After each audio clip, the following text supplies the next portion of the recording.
Poster জন্য তোলা হয়নি, বাট যখন আমি এই ছবিটা দেখেছি আমি শঙ্খ ভাইয়াকে বলেছি দিস ইজ দ্য পোস্টার, এবং উনিও এটা এগ্রি করেছে। একেবারেই না, আমি যেটা বলেছি সেটা হচ্ছে আমি আসলে ভালো গল্পের সাথে থাকতে চাই।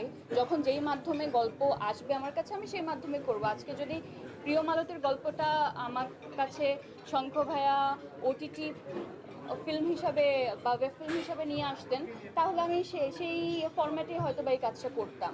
তো আমি আসলে ভালো কাজের সাথে থাকতে চাই, এবং সেটা ফিল্মের মাধ্যমে আসলে ভালো, ওটিটি কন্টেন্ট হিসাবে আসলে সেটাও ভালো।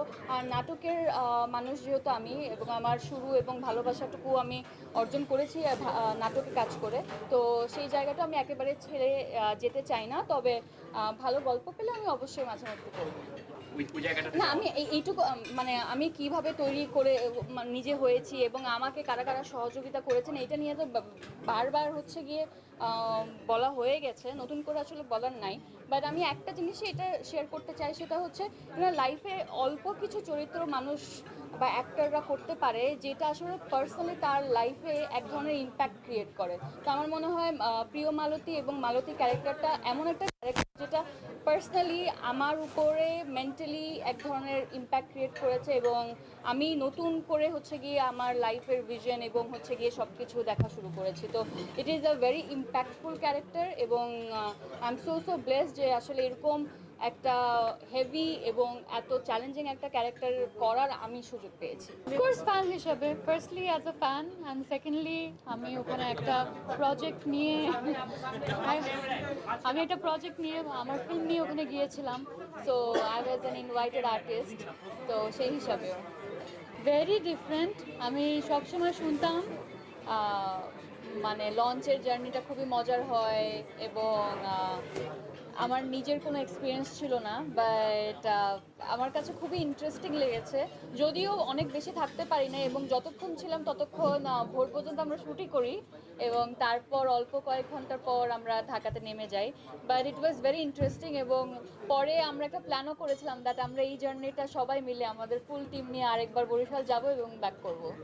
কি এমন করা হচ্ছে। এই যে হোস্টিং করা হলো আজকে, একটু ইউনিক টাইপের কিছু একটা। এই আর যে কি আমি এরকম আছে? আজকে এমসি হয়েছি for the first time in my life, এবং মোটামুটি ভালোই করেছি মনে হচ্ছে। তো এই যে ফার্স্ট এমন একটা কাজ করলাম যেটা আগে কখনোই করিনি। দেখেন, সৌন্দর্যর চাইতে আসলে একটা জায়গা তখনই সুন্দর হয়ে যায় যখন ওখানকার মানুষরা আরও বেশি আন্তরিক এবং হচ্ছে গিয়ে ভালো হয়। তো আমি যেটা এক্সপেক্ট করি নাই ওরকম একটা জিনিসই ওখানে ঘটেছে।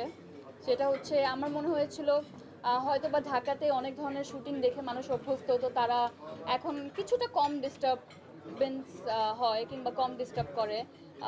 বাট যখনই ঢাকার বাইরে যাওয়া হয় তখন মানুষের এই যে ফার্স্ট টাইম শুটিং দেখে একটা এক্সাইটমেন্ট কাজ করে, অনেক কিছু ঘটে যায় এবং যেটা শুটিংটাকে হ্যাম্পার করে। তা আমার এরকম একটা ধারণাই ছিল যখন শঙ্কর ভাইয়া বললেন বরিশাল যাব শ্যুট করতে। তো আমার মনে হচ্ছিল এই যে বরিশাল যাব, কি একটা প্রবলেম যে হবে, ওখানকার লোকজন শুটিং তেমন একটা আগে দেখে অভ্যস্ত না, তারা আসলে কিভাবে রিয়াক্ট করবে এবং আমরা শুটিংটা আদৌ করতে পারবো কিনা। বাট ট্রাস্ট মি, আমি ওখানে যাওয়ার পর এরকম ভদ্র ক্রাউড কখনোই দেখি নাই, এবং ওনারা এত ভদ্র এবং এত ভালো অ্যাক্টর যে আমরা তাদেরকে আসলে আমাদের ফিল্মে একটা পার্ট করে নিয়েছি।